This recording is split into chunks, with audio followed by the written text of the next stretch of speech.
Yo, what's up guys? It's Noah here. In today's video, gonna talk through some player props I like on Prizepicks for the Week 4 Thursday night football game between the Bengals and the Dolphins. This is gonna be a good primetime game, or at least I think it should be. Last few primetime games have not been like the most exciting. We had Cowboys and Giants. We had the Broncos 49ers game, which was so bad. I mean, it was such a boring game. Last Thursday night, we had Steelers and Browns. And this one looks kind of appealing. I think right now the spread's like 3.5. The Bengals are favored here, and I think this game has a 47 total. So should be somewhat of a high-scoring, close game. We're going to talk through two picks that I like for this Thursday night football game. I got two player props I'm looking at on Prizepicks. Just before we do get started with the breakdown, guys, talking through these two plays, as always, please hit that like button down below if you guys do enjoy these Prizepicks videos. Hit that subscribe button as well if you have not yet. I will be uploading these Prizepicks videos all NFL season, and we got NBA coming up soon. NBA season, regular season at least, starts in like 3 weeks, I think. A little bit less than 3 weeks, and we're going to be uploading Prizepicks videos for NBA as well, talking through some NBA props I like each day. You guys are definitely going to want to be subscribed, so that way you never miss out on any of my new videos. And if you're actually new to Prizepicks, if you have not signed up for Prizepicks yet, you can sign up with promo code NOAH. When you do sign up with my promo code, Prizepicks will match your first deposit up to $100. And any of you that are new, I mean, Prizepicks is a very simple, easy site to use. It's obviously based on player props. You're just taking over or under, more or less on a player's projection. They have projections already posted for Thursday Night Football. They have projections posted for Sunday's full slate as well. And I know like a lot of sports books don't even have props up yet for Sunday, but Prizepicks has props up for Sunday. You can take a look at those. Obviously, they're just going to start to add even more props. Each day Prizepicks is going to add more projections. They're going to add more categories. We don't even have fantasy point projections up yet, but that's something that Prizepicks offers is fantasy point projections, and you can take more or less on those. A lot of props on Prizepicks, and Prizepicks offers multiple sports as well. They offer a ton of other sports outside of just NFL. You can mix and match sports on Prizepicks. You guys need to be playing over there, and if you're not, make sure to sign up with promo code NOAH. Get that deposit bonus when you do sign up. And real quickly, before we talk through our plays for today, guys, we can recap the plays we gave out in Monday's video for Monday Night Football.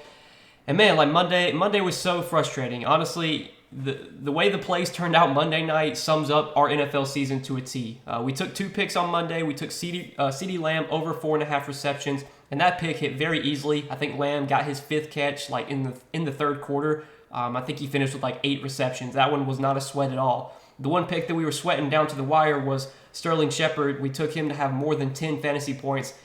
And guess how many points or fantasy points Sterling Shepard finished with? 9.9. Literally 0.1 short of at least tying his projection, at least pushing for us. I think it was like on their final drive, Sterling Shepard needed, I think, 2.3 fantasy points. So a 13-yard catch would have gotten him 2.3 points, and he would have pushed. Surely enough, on the final drive, Sterling Shepard gets a 12-yard catch, so he got 2.2 points, and that put him at 9.9. And then I think a play later, or maybe the play after that, he got hurt. And obviously that's super unfortunate for Sterling Shepard to get hurt, but that just sums up our NFL season so far, man. We took 2 picks Monday night and literally lost by 0.1, and it's so annoying, but it is what it is. We just kind of keep pushing forward. Just got to trust that in the end, I feel like I'm making the right picks. I feel like I'm giving you guys good bets, and just hope that our luck will turn around at some point. Monday night was definitely frustrating to lose by 0.1. With Sterling Shepard coming up just short of his fantasy score. But let's talk through the 2 picks I like for Thursday Night Football. This should be a good game, and I think this will definitely be a game where a lot of props will be it'll be a good prop game, I guess. I think you'll see a lot of overs hitting this one. But I got 2 receiving yard props I like, and the first one we're going to talk about is going to be Tyreek Hill. I like Tyreek Hill to have more than 71.5 receiving yards here. Now, this matchup against the Bengals, so far this season, the Bengals have actually done a pretty good job at limiting opposing wide receivers. They've actually allowed the second fewest passing yards to opposing wide receivers, but let's think about who the Bengals have faced this season. They faced the Steelers and Mitchell Trubisky, obviously not a very good offense. They faced the Jets and Joe Flacco, not a very good offense, and honestly, I can't even remember who their other opponent was. I think it was the Patriots, or no, Dallas. They faced Dallas, and I'm pretty sure that was the game that Dak got hurt in, or maybe towards the end he got hurt in that game. But clearly, this Cincinnati team has not faced like a good offensive opponent yet. And your opinions on Miami's offense may differ from mine. Some people might think Miami has a great offense. Some people might think Miami's offense is terrible. I think Tua is a good quarterback. He's got good weapons with Tyreek and with Jalen Waddle. Tua is coming into this game questionable. There are a few question marks right now on Miami's side. Tua's questionable, Jalen Waddle's questionable, but I think these guys are going to play. Like I don't think they're going to sit. I'd be very surprised if they do. So I think, with this being a tougher matchup for Cincinnati's defense, having to face two really good receivers here and a decent quarterback, I think Miami's going to be able to move the ball down the field. They're going to be able to put up points here. I think this could wind up being a relatively high-scoring game. And so far this season, in the 3 games that Tyreek Hill has played with Miami, he's gone over this in 2 out of 3 games. Had a good game week 1 against the Patriots, 94 receiving yards. Had a massive game week 2 against Baltimore, 190 receiving yards.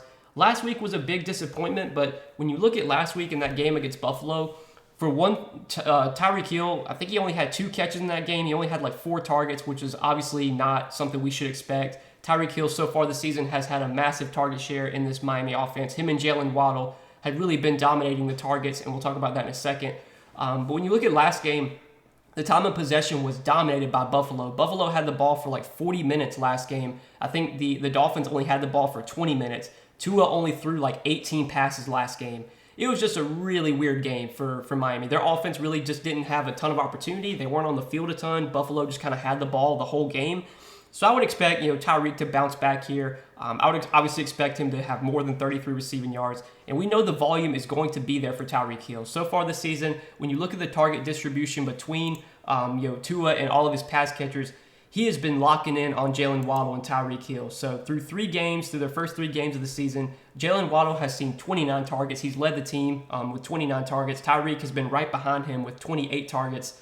The next highest guy is Chase Edmonds, and Chase Edmonds has seen 8 targets. Like, that is just such a massive, drop-off, going from 29 targets, 28 targets, all the way down to 8. Like, clearly the target share is just dominated by Tyreek and Waddle. And anytime Tua looks to throw the ball, he's looking for these 2 guys. I think on games where Tua throws for like you look at Tua's passing yards prop, it's 260.5. If Tua throws for 260 yards in this game, I would be very surprised if half of those yards, if not more than half of those yards, are going to be from Tyreek or Waddle. Like, those 2 guys are going to combine for probably over half of his passing yards, if not more than that. I'm pretty sure they've done that so far this season. They're just dominating the target share. They're going to get a ton of opportunity, both of them. I don't even mind taking Jalen Waddle's receiving yard prop. It's at 65.5. He's actually gone over that in all 3 games this season. But we know Tyreek is a very explosive receiver. He's one of the toughest receivers to guard in the league. He has a ton of big play upside. Even if heading into the 4th quarter he has like 30 receiving yards and he's having a down game, he can pop off and break off a 40, 50-yard catch just like that. I mean, Tyreek just always offers that big play upside. So I like taking him to have more than 71.5 receiving yards here. Plus, you factor in that Jalen Waddle is questionable. I mean, I expect Waddle to play, but by some chance, if Waddle's not 100% heading into this game, you would think that's only going to benefit Tyreek Hill, and his opportunity would be even greater than it already is. So that's the first play that I like to go for our 2 pick for today for this game is going to be Tyreek Hill to have more than 71.5 receiving yards. And then finding a prop on the Bengals side to pair with that, I'm going to be going to Joe Mixon, and I like Joe Mixon to have more than 18.5 receiving yards.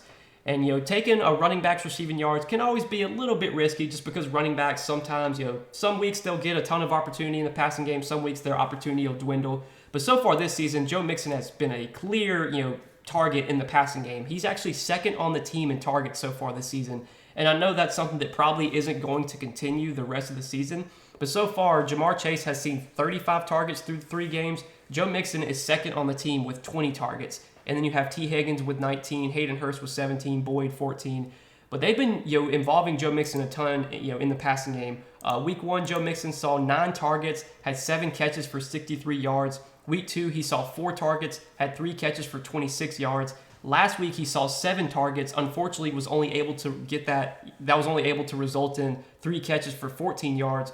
But man, they've just been dumping the ball off to Joe Mixon a ton. And obviously, when you're looking at a prop like this at 18.5, I mean, Mixon could literally hit this in 1 catch. If he gets a screen pass and has good blocking, he could get 19 yards on 1 catch. I mean, it doesn't take a ton for him to go over 18.5 receiving yards. And he's clearly getting targets, so I think the volume is going to be there. If he continues to see like 5 to 6 targets a game, I feel like he's probably going to get at least a couple catches, and assuming he's just got some decent blocking, he'll probably be able to get 19 receiving yards out of those couple catches. I think his receiving prop right now is set at 3.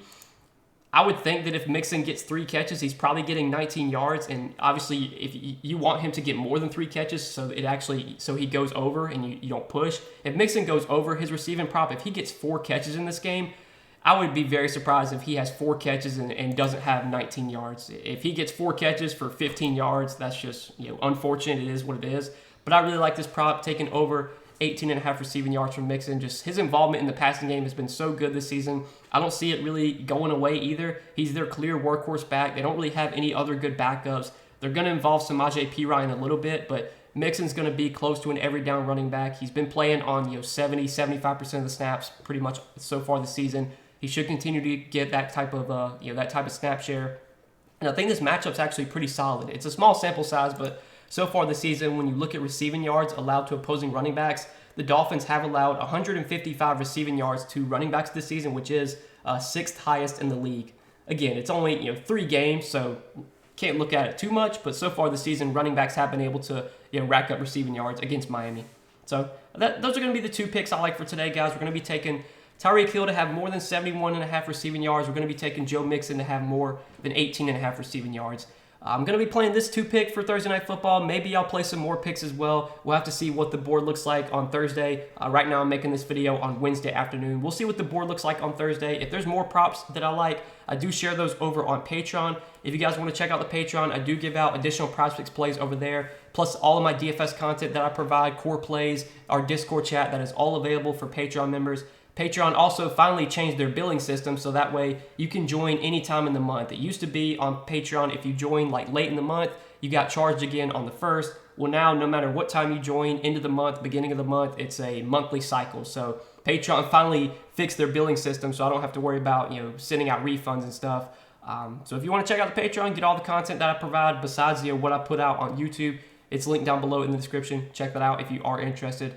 But I do wish you guys the best of luck on this Thursday Night Football game. Hopefully you guys hit some props here, make a little bit of money. If you guys enjoy these YouTube videos, make sure to hit that like button before you do get out of here. Hit that subscribe button if you have not yet. And check out Prizepicks too. If you have not signed up for Prizepicks yet, make sure to sign up with promo code NOAH. Get that deposit bonus when you sign up. Take a look at all the props that Prizepicks has available for Thursday night. Take a look at their Sunday board. See if you find any props that you like.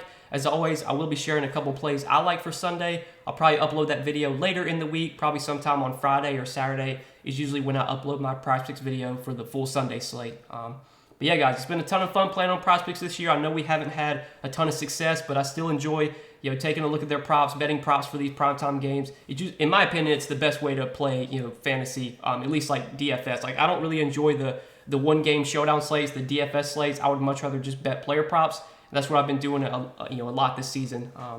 But yeah, let's win some money tonight, guys. Hope you enjoyed this video. I hope it did help. Wish you guys the best of luck, and we will see you all in the next video. Good luck tonight, guys. Peace.